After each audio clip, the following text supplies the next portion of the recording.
Producing Music Podcast, Episode 9, featuring the one, the only, the legendary Mark Dollar and his red glasses. I'm searching for my real life. Someone to search my heart, real life.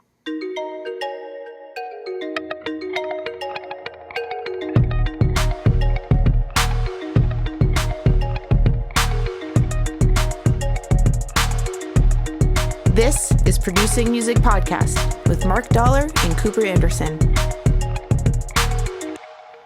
Yeah. I'm searching for my real life. Awesome. Cool. Yeah, so we got red some new glasses music. today. We got some new music. Cool. By Red Glasses. Red glasses. But before we get into some new music, we want to talk about our sample packs. Yes. We got some awesome sample packs coming out. I have my own personal sample pack coming out. It's premium guitar samples for any genre, any with any tempo, any key. We got it all covered for you. Different types of sounds, all playing through one. It's amazing. It's called Dollar Sample Pack. I worked on it with Cooper Anderson, and it's super sick. And look, if you want some dope guitar samples, you got to get with someone that knows the industry and how the guitar sounds throughout the industry, like myself. And someone who can play guitar like yourself. Oh my God. But yeah, dollarsamplepack.com. Check it out. It's coming out real soon. We want to hear some of these samples in your productions. If anybody wants a sneak peek, hit us up. We might give you a free sample or two.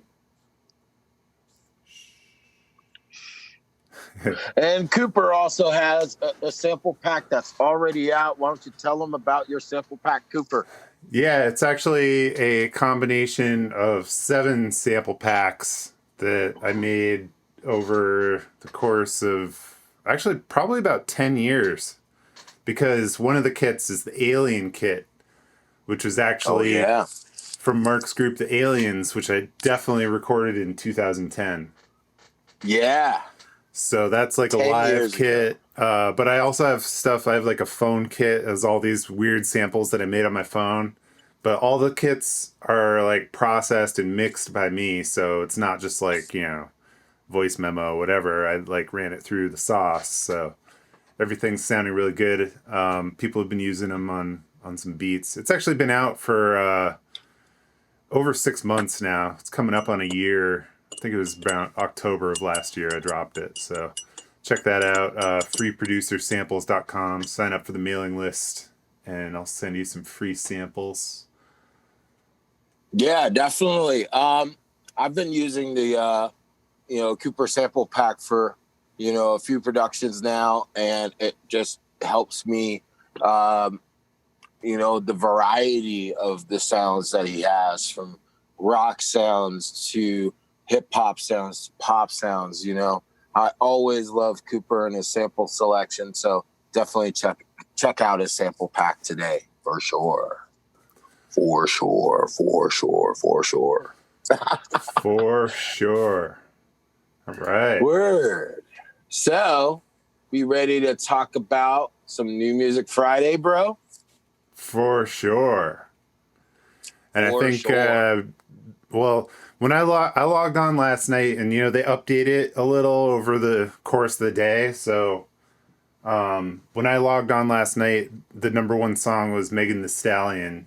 Now she's number 2, but it was bumped down by Blackpink, the K-pop group. But I wanted to talk about the Megan Thee Stallion one, because that was called Girls in the Hood, which is obviously a play on Boys in the Hood, the classic Eazy-E song, which is like one of the first rap songs that I ever heard. Shout out to my cousin for having the Eazy-E CD. But so it's the same beat, basically. I mean, I haven't like A-beat it, but it's definitely the same beat. It's probably remade. But she didn't use any of the lyrics, because I was thinking like she would kind of flip the hook of the Boys in the Hood. But Yeah. she didn't do that. She just made a whole new song on top of that beat. So it's the song title references that, the beat references that, but I think for copyright purposes, she just basically did a new song on it, which is kind of interesting. I mean, that's Which is kind of like the same take of the song. I think it's like her take on like women being, like, in unity and having fun and stuff like that. So I thought it was a cool take on the concept. And, I love concept. You know me, I've been talking about concept for like ever. But with that being said, yeah, shout out to Megan Thee Stallion. That was a sick rendition of the record. for sure. For sure. You want to keep it going with the make you spit out your tea. With the Usher was the next one, I think, on your list. Okay, on my list, yeah, I loved. Again, I felt really good about this playlist. I don't even think I stated that today, but I felt really good about it.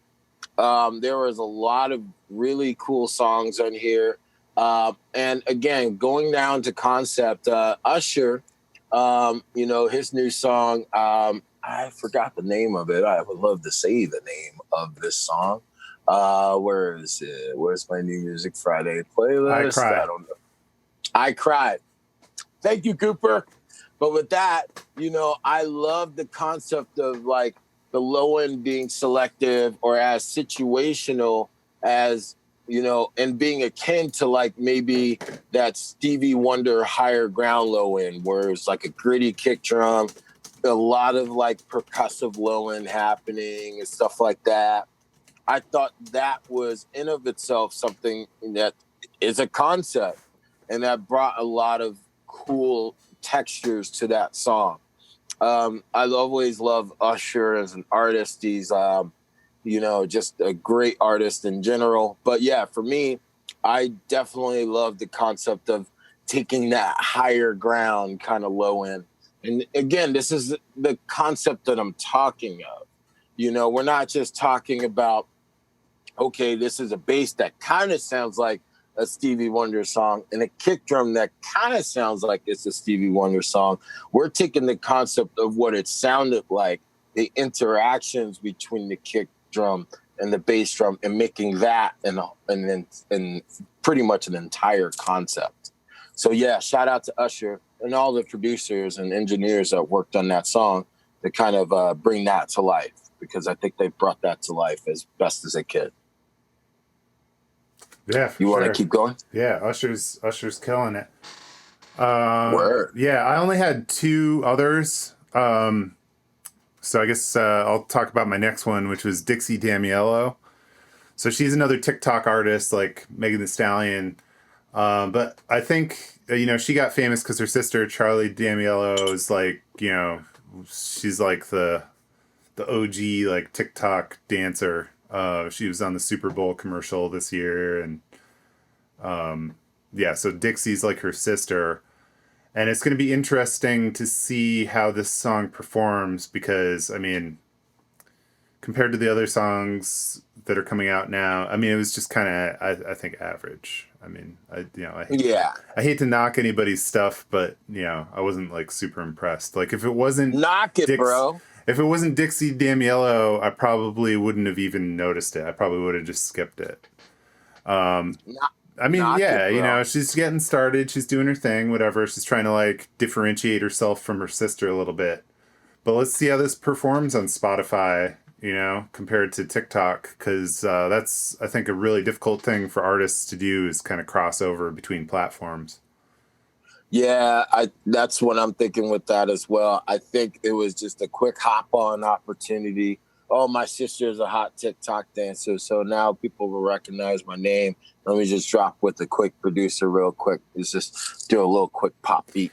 And the production's not even that good either. I mean, it's like whatever. It's not good. It's average. It's not good at all. The songwriting's like disappointing. Yeah, her voice is all right. I mean, it's like she's just getting started. She doesn't have that much range or whatever. She needs to take some vocal lessons, I think, or if she's taking vocal lessons, she needs to take some better vocal lessons. She needs some Don Lawrence. Some Don Lawrence for sure.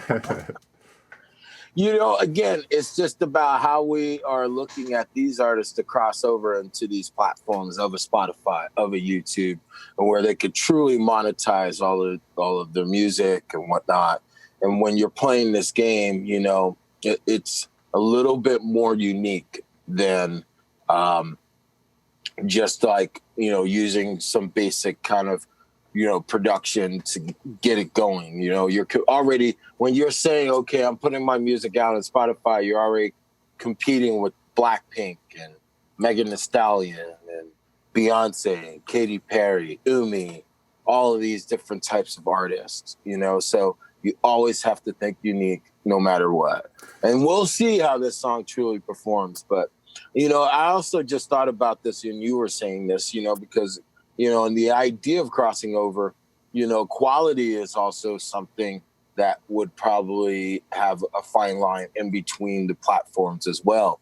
To say that you need like a quality production to get crazy on TikTok is not necessarily like saying, okay, I'm trying to get higher numbers on like Spotify or Apple Music and stuff like that. What's your thoughts on that? Yeah, I mean, if you're on TikTok, if you're just dancing to other people's music, you're not getting royalties off that. So it's like if you want to maximize those streams, it makes sense to put out your own music and do dances to those. And then the other aspect is like now labels are putting in money to TikTok influencers, and that's how they're breaking records. And also, I feel like a song like this, it's going to get like remixed and flipped 3 Ways to Sunday. So as long as her voice is on there, theoretically, she's going to be collecting royalties off that. And the other point I want to make too is like when you're breaking an artist on Spotify, it's often easier to have like the first song just to like set up the profile, and then the second song you can do like the pre-save campaigns and whatnot. Yeah. So like when you're first starting a brand new Spotify profile, you definitely have to like build it up a little bit. So maybe that's what this song is. I mean, that's kind of been a classic label technique, like hit them with a 1-2 punch. You save the better song for like the second single. So the first one kind of gets their attention, puts them on your radar, and then the second one's like, wow. Interesting. Well, we'll see where she lands up next week if she has that, tactic in mind. Yeah, for sure. This might not even be her first song either. I'm not like following her that closely, but this is the first one that I've noticed. So, and she's pretty young, so I mean, yeah, she's not like she's had a lot of time to do this. This is the first one I've heard on this playlist. So I mean, so far since we've been doing it. So yeah, to me, she's a brand new artist, and I'm looking to see what happens in the near future. Cool. Well, I loved my Caribbean dance single, Burna Boy, wonderful. It's every bit of it with the African male choir in a true dance production. It's a great mix, great vocals. It's great. It's just amazing. I recommend everybody check that out. There are also some great references on this playlist, which goes back to, I wanted to drop a link for this. I'll drop it in the comments a little later. But my playlist, which is the New Music Modified playlist, I've been updating it every single week, every single time we do this playlist. And so that's just built up itself to be an amazing playlist. And if you feel like you need some references into, pop songs and pop productions and stuff like that, please check out this playlist. I will drop it in the comments a little later. But I want to move on to, my kind of recurring segments this week. And, I wanted to talk about the worst mix on the playlist. And that's Alien by an artist named Rima. Some major overloads I heard in this one. It's like RMS wise too. And you know what? I'm gonna say this. I don't mind overloading if it sounds good. And if it's also once in a while, meaning it's not happening constantly throughout the song. But this clearly is overloading more than often. And then on top of it, it sounds like shit. So yeah, I don't know who the fuck mixed that, but yo, you guys are wiling with that shit for real. Anyway, now yeah, I think people are like just mixing stuff too loud, because that was like, last decade before streaming really took off. That was what you did. You wanted to crank it louder and louder so that, because everybody's shooting for radio play. So if your record is louder, it'll it'll come on a little louder and it'll stand out from the other songs around it. But on streaming, it's kind of the opposite, because streaming services will actually attenuate your record if it's too loud. Yeah. So there's really no point in like overloading it like that. You want to kind of err on the side of like too quiet, if anything. Although, personally, I mean, I've been doing it the other way for so long. It took me a while to kind of get used to that, but I've finally found a good medium where it's like pretty well compressed and it's like loud enough for my standards, but I'm not like killing the streaming service levels either. I use a plugin called Loudness Penalty for that. It's pretty cool. Yeah. Some producers like to kind of overshoot it to let the attenuation happen. Other producers, I'm kind of in this vein and where I'll back it down to let the streaming service bring it up. It's just a matter of you projecting that. If you know your songs are going to be winding up on Spotify and Apple Music, or YouTube or SoundCloud, whatever, you always have to take these things into account. So, watch the overloads next time, whoever the fuck mixed that song. Now to my other segment, which started a few weeks ago, but we're going to work on this now, is who the fuck recorded this? Let's just talk about JP Saxe and the song Hey Stupid, I Love You. What the fuck kind of decision was it to let the kick drum barely live in 150, I'm talking 150 hertz, and to have it be slightly swung out of time, which means that the kick already kind of sounds like dog shit, which is a concept, and I can understand that. Sometimes you want a shitty sounding kick on a song. That's cool. But to have it... Is it? I mean, there's that bedroom pop idea to like have like, I like artists like Tanuka Chan, and sometimes she has like very unfavorable kick drums and stuff like that. But the song still comes together, and that's the whole point. And maybe it is, in the point to have just a kick drum that is, just a blip of information, as some producers like to call it. My thing about this kick drum is, while it also making this decision makes it more obvious for that kick drum to sound more audible, because it's not adding pressure, which would then take away its audibility, like its clear values. However, it's out of time, so I'm always hearing this kick drum go out of time with the record. It's like, I don't know how they programmed it, or if they added a swing to it, but it was not good. Not only to have the vocal tucked in so low, and that was a pretty bad decision on itself, because now you have a mix that doesn't even feel big. It just feels like a little blip, only to give light to a shitty horn sample in the chorus. Like, whoa, like, nah, that shit wasn't hot at all. Like, the fuck was this? Like, it wasn't hot. I'm sorry. You have to give people what they want a little bit. You can't sit here and always use shitty kick drums just because it's a cool, idea of a concept. It did not work that way. So I would have somebody remix that song. I don't know. Send it to me. Yeah. I'll remix that song for you. Send it to Cooper. He'll remix that song for you. Yeah, we'll remix that shit for free just to show you how it's supposed to sound like. Exactly. Oh my God. Yeah, let's keep That's the going. thing, like, Spotify, when clients come to me and they're like, make it sound like standard for Spotify.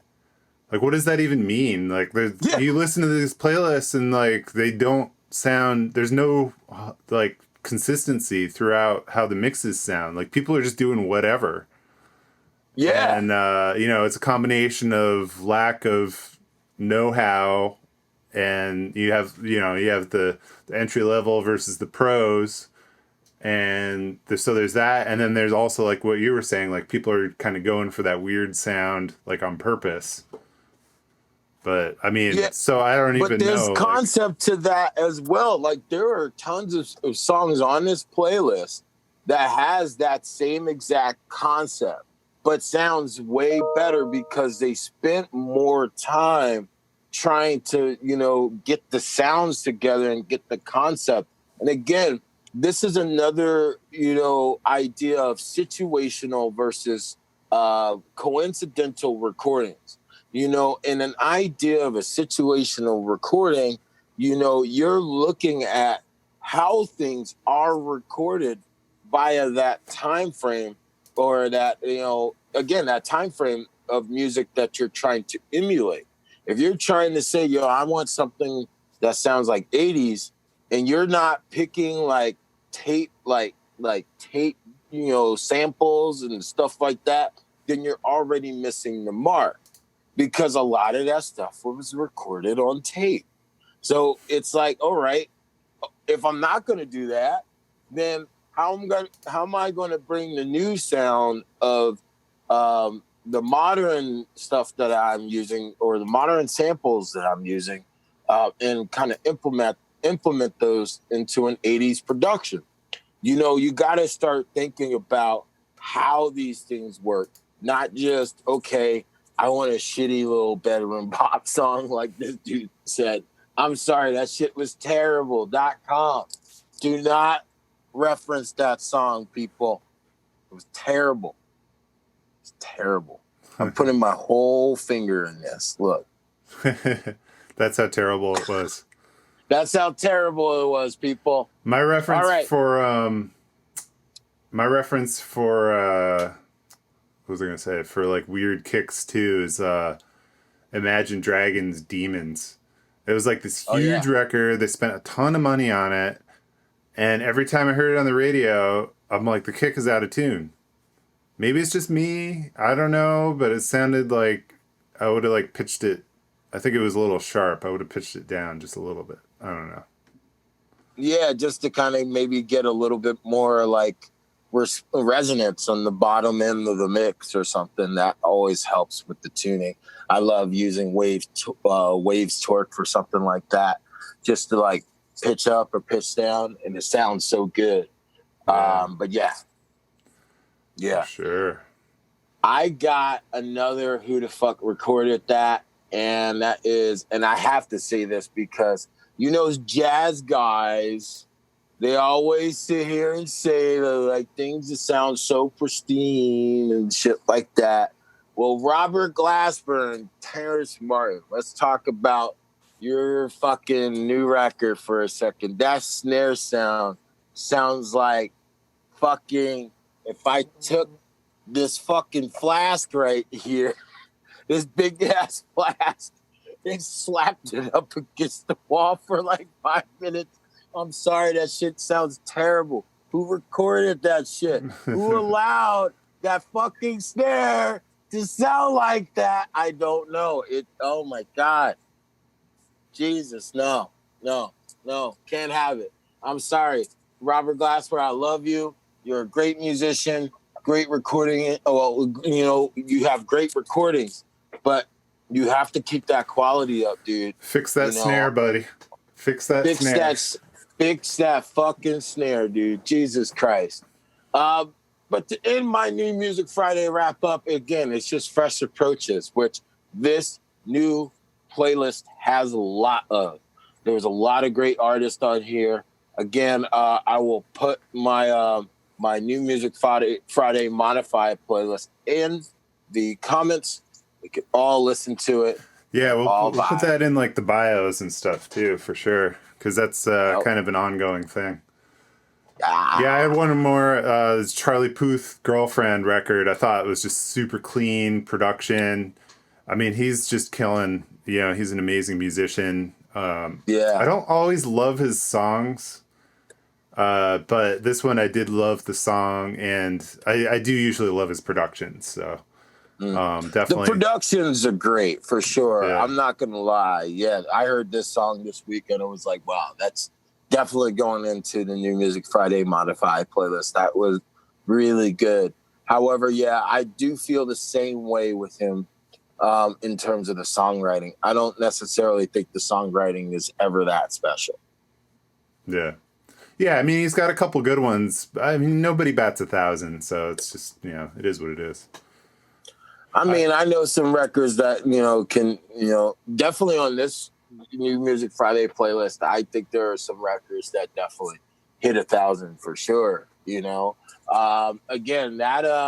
I mean, yeah, but like, you know, I'm saying nobody bats 1,000 is in like, if I'm writing songs and I write 10 songs, the likelihood of them all 10 being like amazing drop dead, you know, smashes is very, very low. And even like, you know, all the way up to the top, that, you know, nobody bats 1,000. Nobody, every single song they wrote is a hit. That's just not how it works. I could dig that. You know, like with this song in particular, I personally felt like I've just heard that so many times before, that type of production. Absolutely. And that type of song. So, you know, it's just like, I feel like he just falls back into, this it's very formulaic. Great. Very formulaic, for sure. It's got that kind of 80s vibe. It's got the vocoder vocals. Yeah. You know, it's just, it's everything you expect to hear just pops in right in the right place. For sure. But that's what I liked about it. Yeah.